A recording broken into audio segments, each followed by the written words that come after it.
Hi guys, welcome to today's video. Today we are going to be discussing my personal top 10 favorite protein sources as a vegetarian. So over the years I have accumulated quite the list of favorite protein sources. Variety is key. I'm not going off of one protein source on the daily basis. Mixing it up is very important for anyone's diet. Variety is always good. So keep that in mind when you're listening to my list here. I don't mean for any of these to be the sole source of protein for anybody. Also, something that's very important to keep in mind is that there are complete proteins and there are incomplete proteins. A complete protein would have all 9 essential amino acids.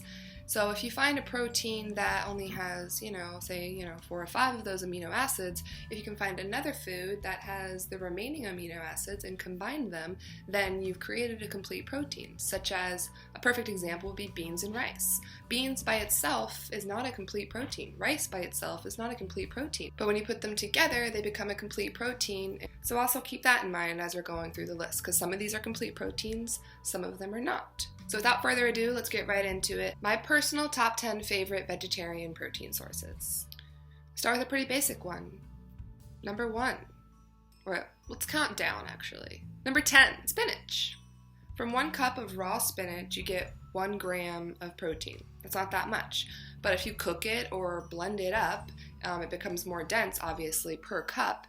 And 1 cup of blended or cooked spinach will give you about 5 grams of protein. Spinach is not a complete protein, so you do want to keep in mind that it's good to eat spinach with other things to create a well-balanced meal. Another thing about spinach is that your body has a hard time, just like the raw leaves, your body has a hard time digesting that. Thus, when you cook it or blend it up, your body has a much easier time absorbing all the nutrients from it. Number 9, hemp seed. I've only found one real use for it. Putting it in a salad, just getting a bag of it, sprinkling it over a salad. It adds like a fun texture to the salad, and also I really love the flavor of the hemp seeds. Hemp seed is also not a complete protein, but it does have 32 grams of protein per 100 grams of hemp seed. But again, it not being a complete protein, you want to make sure if you're using it for protein purposes to mix it with something else, such as spinach. Another incomplete protein. Now, I don't know off the top of my head if those combined would make a complete protein, but go ahead and throw an egg in your salad and you're good. Number 8, almonds.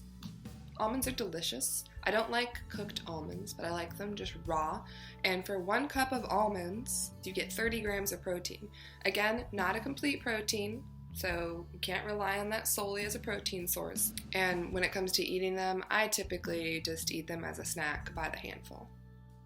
Number 7, protein powder. My personal favorite is the Orgain brand protein powder. I find it delicious. When you go to try all the different protein powders, you come across some that are really nasty. And this one is a completely plant-based vegan protein powder, and I love it. So that's my personal favorite. It does have a lot of extra vitamins and minerals added in there, and it's a great source of protein as well. It's not a complete protein, but for just 2 scoops of the powder, you get 21 grams of protein, which is pretty high. And usually I'll mix it in with some almond milk, like just the unsweetened plain almond milk, and it fills me up. It's great after a workout, and it's delicious. So good for you, nutritious, delicious. What more can you ask for? Number 6, eggs. Yes, as a vegetarian, I do eat eggs. I do only eat, eggs from happy chickens, because I do not support factory farming in any way. But that's not what this video is about. Eggs are a great source of protein. They are a complete protein. For 1 large egg, you get 6 grams of protein. Totally balanced, wonderful source of protein. Covers all your bases. You can cook it many ways. We all know about eggs. I don't think I need to tell people how to eat eggs or what you can do with them. The possibilities are endless with eggs. And a fun fact about eggs is that the egg white actually contains most of the protein. So if you're trying to lose weight and gain muscle, getting rid of the yolk, feeding it to something, feeding it to a chicken, or feeding it to the dogs, or a friend that loves yolk. You can just eat the egg white. That's a thing that people do if they're trying to lose weight. Though I would never do that because the yolk is my favorite part. So, number 5, hummus. Hummus by itself is not a complete protein, but if you have pita chips and hummus together, that will create a complete protein, much like beans and rice together, which is another source of vegetarian protein, but it's just not on my list of favorites. I'm focusing on the hummus part of this, not the pita. It's just kind of a fun fact that if you want to make it complete, you can add pita chips, which I feel like that would just be natural. Who just eats hummus by the spoonful? Obviously, you need pita chips. So for 1 tablespoon of hummus, you get like 1.2 grams of protein. So it's another good source of protein right there, and it's delicious. I personally like garlic hummus because I'm a garlic freak. Number 4, tofu. Tofu can be cooked in many ways. A lot of people hate it, but I think that's people that hate tofu just haven't had it cooked properly. Tofu kind of absorbs the flavor of whatever you're cooking it with, and the texture can be mushy if it's not cooked properly. If it's cooked in a nasty sauce, obviously it's going to be nasty. So it really depends on the cook and their experience with tofu. Tofu is a complete protein. Soy alone is a complete protein, unlike most beans and legumes. So for 1/2 cup of tofu, you get 10 grams of protein. I've had deep fried tofu, which is delicious, but it also kind of defeats the health purpose of it. And I try to be healthy, so typically steer clear from the deep fried things. But there are many ways to cook tofu. You're online, you can Google that. Or if you want a recipe from me, I don't mind sharing. I've got some good ones. 3, mycoprotein. I think that's how it's pronounced.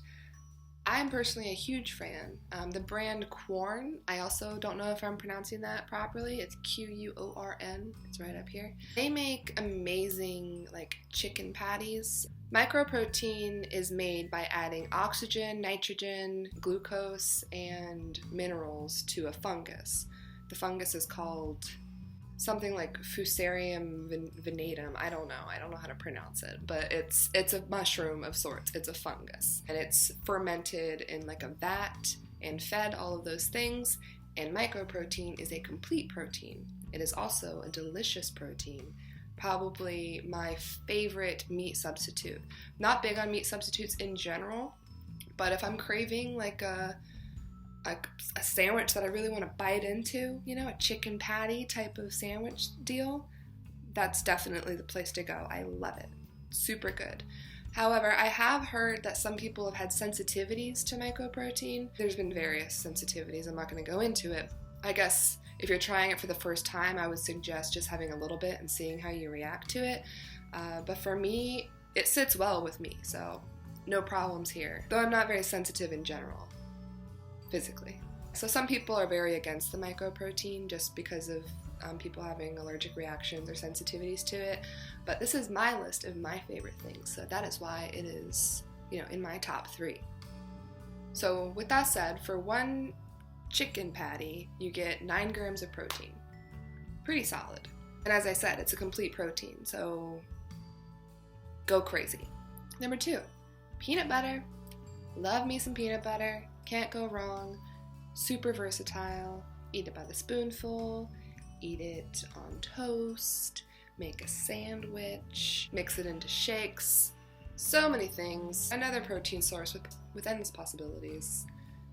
Well, maybe not endless. I'm sure there's a limit. But for 2 tablespoons of peanut butter, you get 8 grams of protein. Again, another solid source of protein.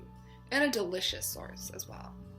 And no, peanut butter is not a complete protein, so you want to mix it with something else to create a complete protein source. And my number 1 favorite source of protein is Ezekiel bread. Delicious. For 1 English muffin, you get 8 grams of protein. A typical breakfast for me would be peanut butter on an Ezekiel English muffin, and I'm set. And then they've got different flavors too. They've got a cinnamon raisin one, though. Cinnamon raisin. Personally, I wouldn't do that just because I'm not a fan.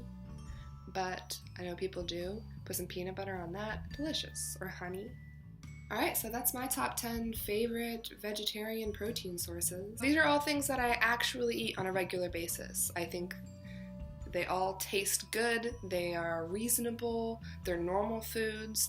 I mean, there's things like the tempeh and the seitan and all of the crazy vegetarian, vegan protein sources, but I didn't get into that because, you know, a lot of people don't know how to cook that, and if they're just trying to start out with the basics of being a vegetarian and just want to know, you know, how to be healthy just for at a beginner's level, those are all great sources, easy to find foods. Ezekiel bread may be the only thing on that list that could be a little hard to find, but I moved around a lot and I've always been able to find it at, you know, if it's not at one grocery store, it's at another. If you have any questions about any of the protein sources I listed today, please feel free to post it down in the comments and I will respond accordingly.